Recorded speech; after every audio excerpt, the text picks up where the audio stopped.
Jadi mungkin moms and dads di sini yang baru menjadi orang tua mungkin sama-sama tahu ya, sudah diinfokan juga oleh para dokter anaknya mungkin kalau newborn atau bayi yang baru lahir itu memang punya kebutuhan untuk disusui per 2 jam ya.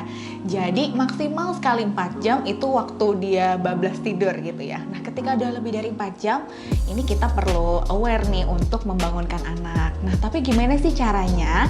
Nah salah satunya kan memang ya ada bayi-bayi yang tergolong ngantuk kan gitu ya, sleepy baby, rasanya dia tidur terus. Mungkin di satu sisi kita sebagai orang tua merasa nyaman karena wah jadi bisa istirahat panjang. Tapi sebetulnya jangan lupakan kebutuhan bayi untuk disusui tadi per 2 jam.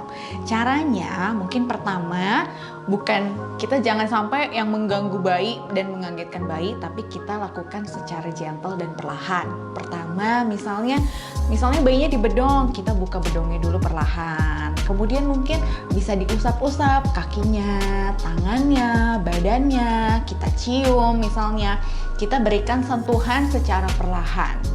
Nah selanjutnya, misalkan bayinya belum juga terbangun nih. Nah biasanya itu kan 2 jam sekali bukan hanya waktu untuk menyusu tapi juga mengganti popok. Jadi bisa dilanjutkan ke aktivitas mengganti popok walaupun bayinya masih merem nih misalnya. Jadi harapannya ketika ada aktivitas yang berlangsung, bayi mulai mendengar oh ada suara-suara, ada pergerakan-pergerakan. Nah jadi kita bisa sambil mengganti popoknya terlebih dahulu. Kemudian di suasana tidur biasanya kan gelap, mungkin kita nyalakan lampunya agak sedikit terang sambil kita juga mengganti popok, sambil kita ajak ngobrol juga, bangun nah kita nyusu dulu yuk, kita ganti popok dulu sambil kita berinteraksi gitu ya dengan si bayi.